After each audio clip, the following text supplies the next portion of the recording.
Welcome to the Edinburgh Fringe. It's just one more sleep until the festival begins.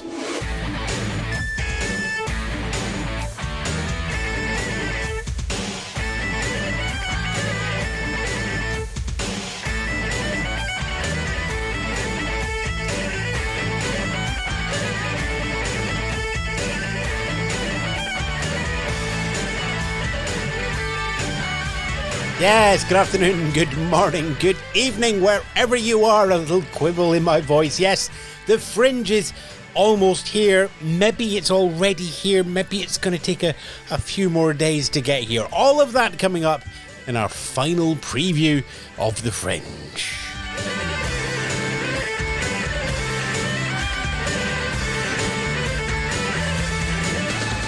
I mean, how do you preview something as large as the Edinburgh Festival Fringe, the largest arts festival on the planet? Well over 3,000 shows, countless curtain calls, even more in terms of performers, tech hands, audio engineers, everything that goes into the entire ecosystem of the Fringe. And yeah, I mean, it's like, it's the Fringe. When is the start of the Fringe? Is it when the first ticket for a full regular show appears, in which case it's probably something like Friday morning? Is it like when the tickets start to go on sale for the preview shows with the audiences, which is like Wednesday or Thursday? Is it when the press launches open up and all the press from all around the world descend on the venues to have their first encounter, for some people, of the deep fried haggis? It is all rather up in the air. What I can say is that in this little tiny corner of the Fringe, this is our final preview show, which is the Friday. So tickets are on sale for full price shows now. The daily podcasts will start on Monday. They'll run Monday through Friday. Our weekend omnibuses, which you'll find at Radio 6 International, and then through our syndication partners, will start basically tomorrow as we listen to the podcast on Saturday the 3rd, and they will run for the entire month. If you want to listen to those, check local listings for details in your radio stations, or if not, get your radio station to get in touch with the team here, edinburghfringe.thepodcastcorner.com. Today's guest is Darrell Martin. He's the owner of Just The Tonic, a comedy club started in the late 90s and is now found across the country. But in August, Just The Tonic, with a number of venues, is found at the Fringe. It's grown from a single show many, many years ago up to where it is now as one of the recognisable names in the programme, on the streets. And again, talking about that Fringe ecosystem, Just The Tonic plays a vital part of that. Darrell and I start out by talking about the Edinburgh Fringe itself and how Just The Tonic became established. Firstly, through the Big Value Comedy Showcase before moving into venue management. We talk about the mix of ticketing options you have at the Fringe, from the free Fringe through various additions and complications up to the full price tickets. Which of those does Darrell thinks is best? Which should you choose as an artist? We have thoughts and discussions on that. There's also the cost of attending the Fringe, something that is always talked about in the Fringe socials, online and offline, wherever you do bring up the idea of the Edinburgh Festival. And we finally touch on the impact of the political decisions in Edinburgh and Scotland and how they are threatening the Fringe and how everything is kept in balance.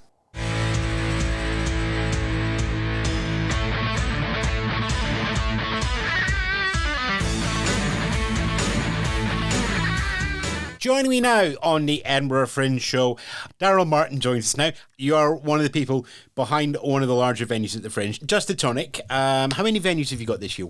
We've got 17 rooms and five venues. So we've got, let's start from then. We've got Subway and Legends, which are sort of nightclubs. We've got them under the umbrella of Legends. That includes 2 rooms. Then we've got the Mash House, which has got 4 rooms in. Then we've got the Caves, we've got 7 rooms. We've got Cab Voltaire, we've got 2 rooms. Then round the corner up on Pleasance, just near the Pleasance Courtyard, plugging someone else there. Got the Nucleus venue, which has got a 300 capacity room and a 110 capacity room. All singing, all dancing this year. It's great. Where did it all start? The whole thing, Just The Tonic, started as a comedy club in Nottingham in 1994 when I was a unemployable graduate as the country came out of a recession, and I had an absolutely useless media and cultural studies and philosophy degree.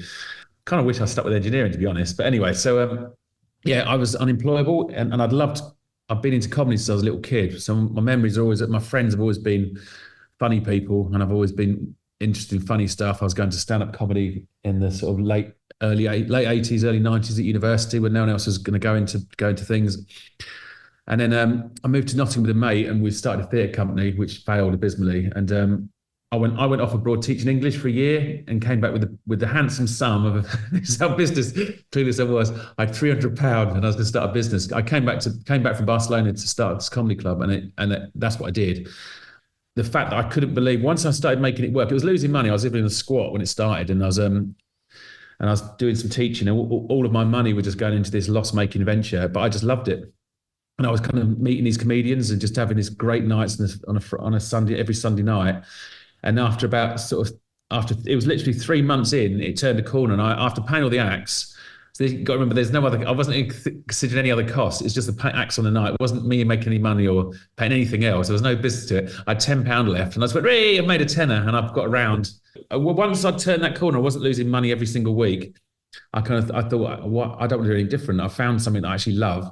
And I couldn't believe there was a chance of actually making a living out of this thing, because I wanted to be a stand-up comedian, but I had no idea how to do it. It wasn't like, if anyone wants to be a stand-up comedian now, there's just courses everywhere, and it's quite obvious how you can do it now, but it wasn't obvious then. It was sort of like, it was this mysterious world, and I'd managed to get an in. And so after a few years, I started doing stand-up, and then it led me to Edinburgh Festival. Then it led me to being comparing a show in Edinburgh Festival. Then I took over that show, and took over that venue. And then in 2004, I took over the venue that was the Cafe Royal, running the big value comedy shows. And it was quite a long journey getting there, but it was all accidental. I was in the big value show in 1999 or 2000, which is a show I've inherited now, but it was run by a bloke called Pete Harris, and I compared it, and I loved it. I absolutely loved it. It was amazing. Then 2 years later, Pete Harris sort of disappeared, and I was asked to run the show, so I ran it. And then I think I was asked in February, and yet to kind of get everything in place. So because I was an actor on the circuit, I was able to pull in a load of good acts. And then 2 years later, the people that were running the venue basically went under, and the new person took over, and he was an alcoholic, and he didn't have a clue what he was doing. And I had a meeting with his wife. I basically just said to them, this is just not the way to go about business. I just, about an hour out in the meeting, I just shoved my fist on the table and went, I'm not bringing my show to your venue because you haven't got a expletive word, clue of what you're doing, and I've got no confidence. I didn't even know what the Fringe brochure was or anything. So I didn't know I didn't know how to negotiate. I just went, I'm not bringing a show here because you don't know what you're doing. It won't work unless I can run the venue.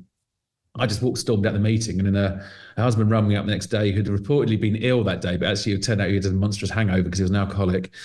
And he said, what's your offer then? I just went, I'll give you this much. And he went, okay. And so I then had 2 months to get a program together. So I just got sort of a load of acts together that I knew off the circuit. And we were then like the cheap version venue. It was before Free Fringe. We were the cheap version, the cheap thing to do at the Edinburgh Festival. And I've kind of tried to keep that ethos, really. So that was 2004, 2 rooms at what is now the Voodoo rooms. It was the Cafe Royal. And it kind of started from that, really. Just The Tonic runs a number of the sort of ways you can get a ticket, all the way from the Free Fringe right up to the buy your tickets in February.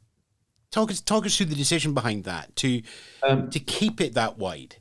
Right. Well, so we started off as this kind of like, so I pay rent to the venue owners. I have to put on all this stuff, and then performers pay me rent, and then they sell tickets to try and get people in to see them. So, but the main thing that performers really want, when we started in 2004, I always think they just want to be seen by people, whether it's industry, audience members, the public, media, whatever. They just want to be seen. They want bums on seats. So I've always kind of gone, just get bums on seats, just to keep the ticket price down, and just let people in.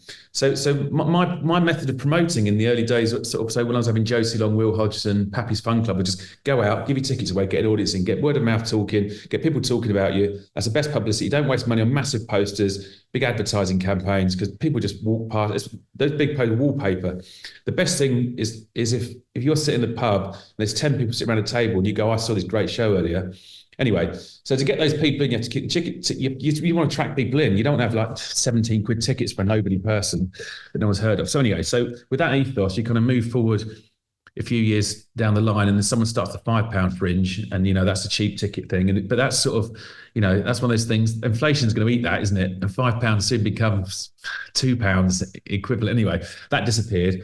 The free fringe sort of came along with Peter Buckley Hill starting off with one show doing it free fringe, and it kind of grew into this sort of thing that was at first not very good, but then a few sort of big acts started using it, and it became like a big thing. It's now this flourishing thing with Laughing Horse, some really established acts doing it. But the trouble with that is the performers don't get any kind of, and the audience don't get any sense of, there's no real regulation on the quality of PAs governing people coming in. You can't book tickets in, press can't come in. There's all sorts of things wrong with it. There's no ushers. So but because that free thing started coming in, we had to kind of respond to it. So we just started letting people do free shows. So they pay us the rent, and we'd say to people to give tickets away if you want, and you can do a free show. So people could have the free model and let people in for free, but also have the more professional service going on. And so press can still book in, audience numbers, they can book tickets in advance, still getting for free. Then one year, we had a show, and whenever I tell this story, I can never remember the name of the show, and I should always research it. But it was these two girls, and they were absolutely hilarious. They were so funny. But they were doing this show, and it was in the Mash House in the attic room, and it was full up every single day with the free, and they were turning people away. And so I turned up to watch the show. I literally turned away 100 people and let 50 people in. And then when I was at the end, got the notion of the free fringe show is you put money in the bucket to let the performers have some money at the end. So you're kind of, giving them some money. But as I stood there watching, and there was, I held the bucket for them to do them a favour while they were packing up. And there was like, I'd say 2/3 of the people didn't put any money in. And I found that absolutely outrageous because not only did they turn away 100 people, but they let in people that weren't even going to give them any money for that show they'd seen. It was a great show. And those girls deserved to get some payment for it, really. So I kind of just said to them, you should be charging money for this. You should be charging ticket money. You let people in at the end if there's nothing there. Anyway, then what happened is a bloke called Bob Slayer started booking these shows with a pay what you want model, and it doing this thing where you can buy tickets in advance or let people in for free. And that was just sort of like, well, that's a good idea. That fixes this problem that I've seen with this show where those 150 people all would have bought tickets on that day. But they couldn't. They could have bought 50 tickets. Those girls would have got their £5 a head or £7 or £3, whatever they wanted to charge. And those other 100 people that got turned away could have booked for tomorrow or the day after. Like the chance of those 100 people coming back the next day, you're kind of going, I'm not going to take a risk on that again because I'm going to get turned away. So this pay what you want model fixed that problem. So that was a model that was used in by Bob Slayer. The difference is because his venues were he wasn't charging the performers rent.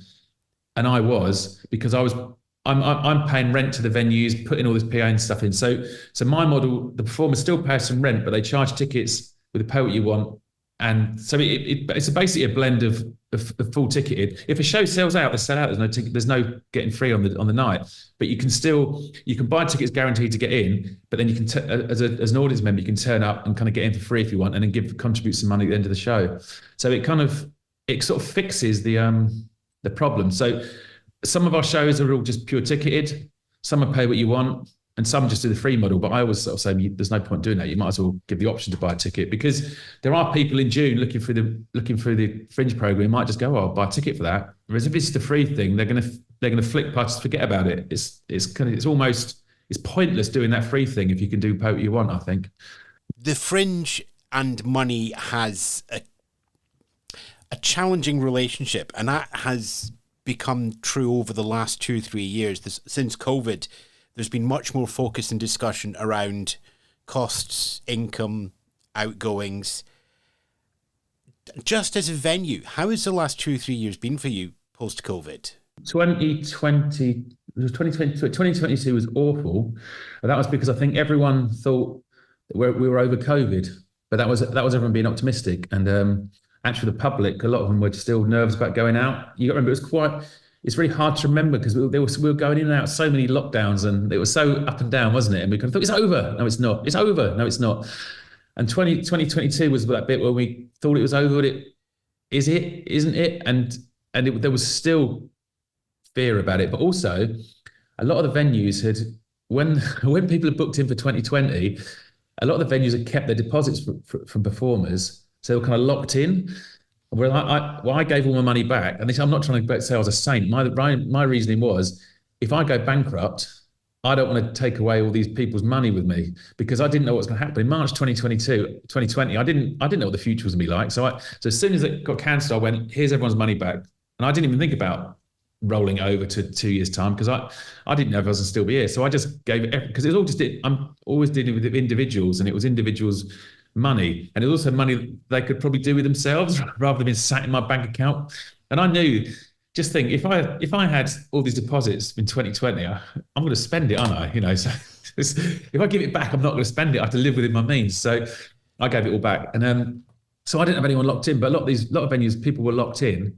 So you had those people coming up. There was also the people that might have come up in 2021, and the people that would come in 2020. So you had this kind of like 3-year backlog of people. So there's a huge amount of shows, but yet the audience numbers were sort of like were a lot less, because of the fear of, and also there's all those backlogs. Everyone hadn't been on holiday for years. Everyone's gone on holiday. You know, there's so much against us. There was bin strikes. There was train strikes. It was chaos. I don't know if you remember. You couldn't get staff. There was no one wanted to work. The whole thing was a mess, and it was just horrible. And the next year was great. Last year was really good, and I'm hoping this year is going to be even better. But so it was. But yours. I'm going to sort of go back to what you're talking about, the costs and stuff. Now, everyone's moaning nowadays about the costs. The only thing that's really changed is the accommodation. That's the massive cost, and that's a governmental thing. It's nothing to do with the venues. It's influenced a bit by Edinburgh City Council with their interpretation of the government legislation, but it's all to do with the restriction on short-term lets, and how it's affected the letting policy. And they've had a policy to stop people being able to sort of have lets where you can only have 9 months. And while that's a good thing in terms of, you know, housing stock for families and stuff, most of the accommodation that was being used to the Fringe isn't going to be housing stock for the people they were trying to help out.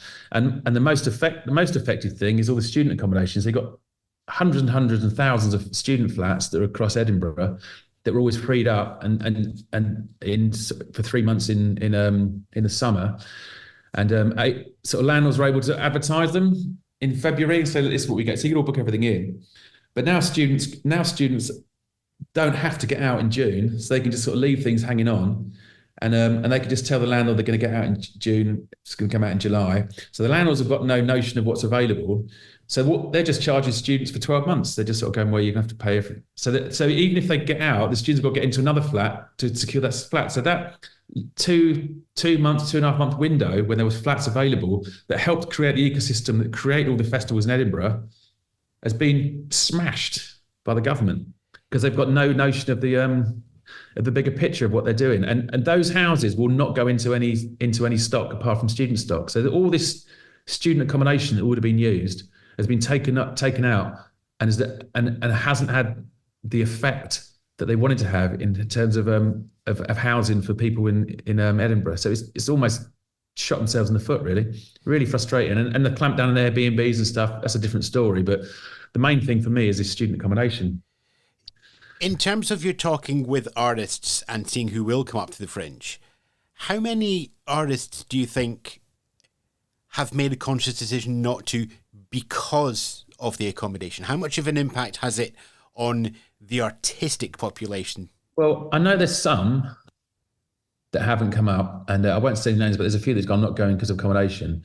But there are ways around the accommodation. So we've booked a load of flats out in Musselburgh from the Student Union. We booked a load of flats so we could kind of block book it, so we could offer it to our performers at the same price we paid for it.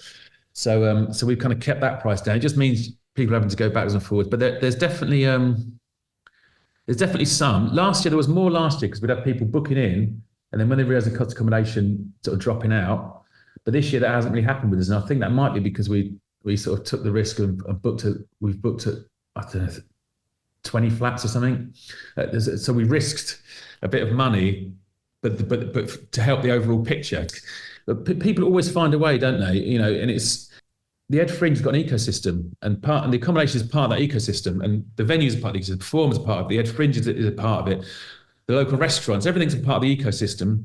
And what's happened is the government have come along and they've just smashed up one part of the ecosystem, but the rest of it still wants to work. So it's going to just naturally find a way through, isn't it? It's going to struggle through, and it'll be effective for a few years. And I'm pretty confident within 2 or 3 years' time, the government might have realised they made a mistake, or adjustments will be made, and everyone will do what they can to make it carry on going, because it is, in the end, like the biggest arts festival in the world, and I can't see everyone involved allowing it to just collapse that easily. The Fringe changes every single year. Yeah, every year it changes, and every year there's people moaning about something, isn't there? There's loads of people going, well, the Fringe should be accessible to everyone. Everyone should be able to afford to go to the Fringe. When I came up in 1999 to do Big Value, the only reason that show existed was because in 1994 or 96, Adam Bloom said to Pete Harris, who's the man that helped made Eddie Izzard. Don't know, he was his first manager. Just thought I'd put that in. He said, Pete, I want to go to Ed Fringe, but I can't afford it. So Pete Harris invented the Big Value Comedy Show, this sort of mixed showcase bill, put it on Edinburgh, because you couldn't afford to come. Most acts couldn't afford to come. So, but what's happened is, as the years have gone on, as I said earlier, the free Fringe exploded, and it democratized the whole thing. But then that brought within it its own problems, which is more and more and more people coming up, performers taking up more and more accommodation. You're getting bigger and bigger and bigger, to the point where, it caused accommodation problems. Put that volume itself increased costs, and everyone's then started moaning, it's too expensive. Well, actually, no. And then the venues are charging so much money. It's like, no, we haven't put our prices up. It's just that everyone seems to think they've got a right to come to the Ed Fringe and perform, when it used to be you had to be able to afford to come, because you go, right, it's going to cost me this much money. I better be good. Otherwise, I can't afford to go because I'm going to lose a fortune. Now, people are going, well, as long as I can go up as long as I can talk for an hour, I can put a show on, because this pub down the road here has got slots on, and I'll go and do it, and then I'll get this cheap accommodation. But that volume of people have put accommodation costs up themselves. Like, the market is responding to that need, and it's all part of the same problem. But it's not always been cheap. It's not always been accessible to everyone. And part of the things people are moaning about is a modern problem. It's sort of, it wasn't there 20 years ago because he couldn't afford to come. Anyway, so I'm saying it's always been expensive. He also said that you weren't going to promote your venue, but I'm going to call you out and let you do one bit, because you've mentioned it a couple of times, Big Value Comedy. Yeah, well, the Big Value Comedy Show is something that we've produced for over 20 years, and we've sort of scoured and found the big name acts of the future. And when we promote it on the streets, people go, "Who's this? Who's that?" Never heard of them, like that. Those miserable people that'll only go to things that sell 1,000 seats in the Pleasance Courtyard, and then years later they're buying tickets for the people that I'm trying. Anyway, and this year it's moved into a new venue that we've got called Subway, and it's 3 acts. So that's on in Subway, and it's in the afternoon, I think 3:30 or something. We've kind of shifted everything around this year. We've kind of done things differently. But Darrell, all of those acts and more, you have a website as well, which is justthetonic.com. Yeah, that's the one. We'll have a link back to that on our website, which is edinburghfringe.thepodcastcorner.com. We'll leave a link into Big Value Comedy there as well. And Just The Tonic itself runs throughout the year as well. If people aren't in Edinburgh, there are other opportunities to go to your clubs. Actually, yeah, there are. Yes, but actually, I will tell you, in Edinburgh, we do stuff at the Nuke. We've got Season McCabe in October. Tickets on sale. So we do stuff in Edinburgh, and we'll be doing more of that, to be honest, after this year. We're every Saturday in Reading, Nottingham, Leicester and Birmingham, and we're starting in Whitechapel in September. EdinburghFringe.thepodcastcorner.com, justthetonic.com, and I will have more from the Fringe over the next few weeks throughout August. Can I go now? Oh, all right then. Bye-bye. Bye.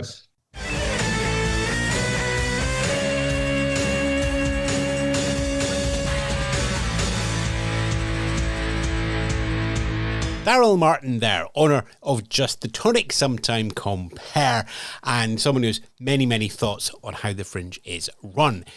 As has pretty much everybody who plays a part in the Fringe as well. Lots of little tiny viewpoints, all building up to this massive, spectacular celebration of the arts here in Scotland's capital city.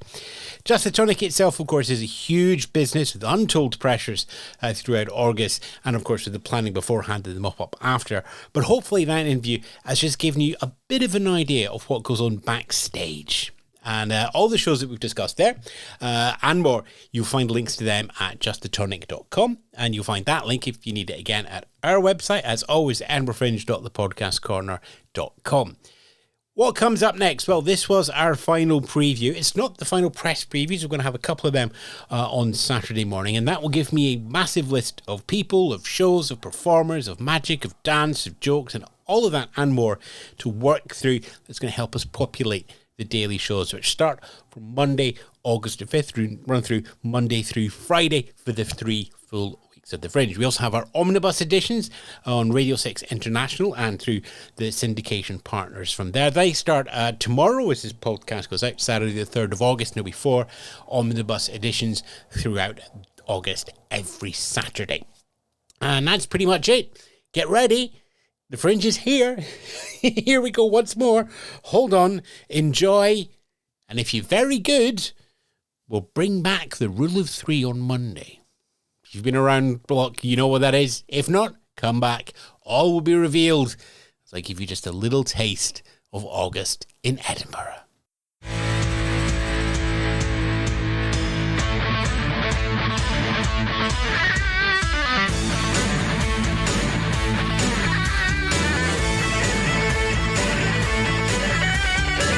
You've been listening to the Edinburgh Fringe Show, hosted by Ewan Spence, produced by Spence Media and Radio 6 International. Listen to more at edinburghfringe.thepodcastcorner.com.